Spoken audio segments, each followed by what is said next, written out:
question. La parole est à Alain Carignon. Oui, Monsieur le Président, merci. Pour nous, ce plan, au contraire, est d'un vide sidéral et sidérant, et il est la négation du réel. Vous avez, il en a été cité quelques-uns à l'instant, vous avez dans le rapport les chiffres de la réalité de notre métropole. Et ces politiques qui démontrent que ces politiques du vide ont totalement échoué. Les violences physiques entre 2017 et aujourd'hui sont passées de 2300 à 2830, c'est-à-dire 500 violences physiques supplémentaires par an. Et vous continuez votre politique dite au fil de l'eau. Les vols à la tire, on l'a dit, plus 47%. Les voitures et les vélos, les vols, plus 20%. Les dégradations, plus 21%. Et quand on fait le parallèle des moyennes, ce sont vos chiffres dans la métropole, par rapport au quartier politique de la ville, c'est encore une explosion. C'est-à-dire que les vols à main armée ou les vols avec violence sont à peu près le double dans nos quartiers politiques de la ville, les dégradations et destructions très supérieures, les violences physiques dites non crapuleuses également de l'ordre du double, crapuleuses du double. Donc on a, si vous voulez, une situation, une réalité qui est que vous ne niez pas, puisqu'elle figure dans les rapports, c'est celui de l'agence d'urbanisme, mais par contre, dont vous ne tirez aucune conséquence.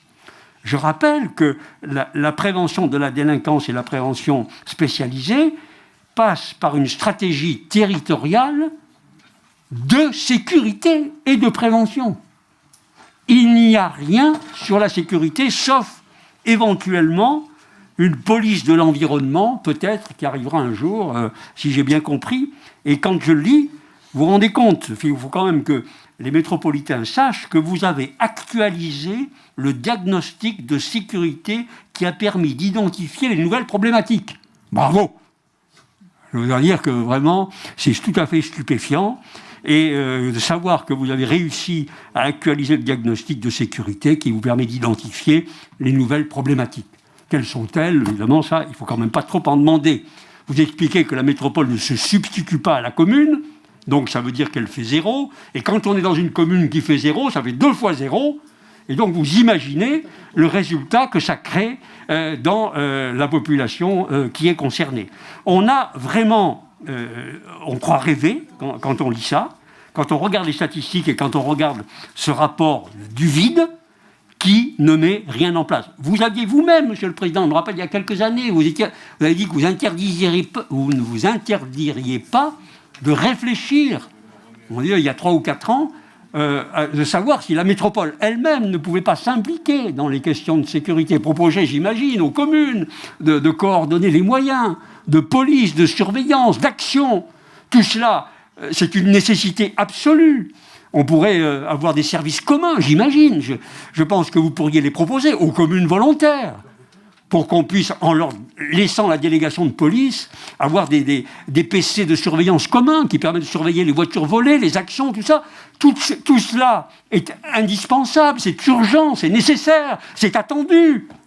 Et ça ne vient pas aucunement. Il n'y a aucun moment où vous voulez vous saisir de cette question du réel et de passer à l'action sur un sujet qui préoccupe considérablement nos concitoyens, qui a des conséquences sur l'attractivité de notre métropole, qui est très défavorisée dans ce domaine, et vous poursuivez ces rapports de mots, de sémantique, mais qui ne passent jamais à l'action concrète sur le volet sécurité. Le volet prévention est évidemment indispensable, il est insuffisant, il échoue quand il est seul, la preuve en est dans les résultats que vous publiez vous-même, et notre appel, Monsieur le Président, c'est que vous vous saisissiez de cette question à l'échelle de la métropole, parce que c'est une nécessité absolue de l'intérêt général de nos concitoyens.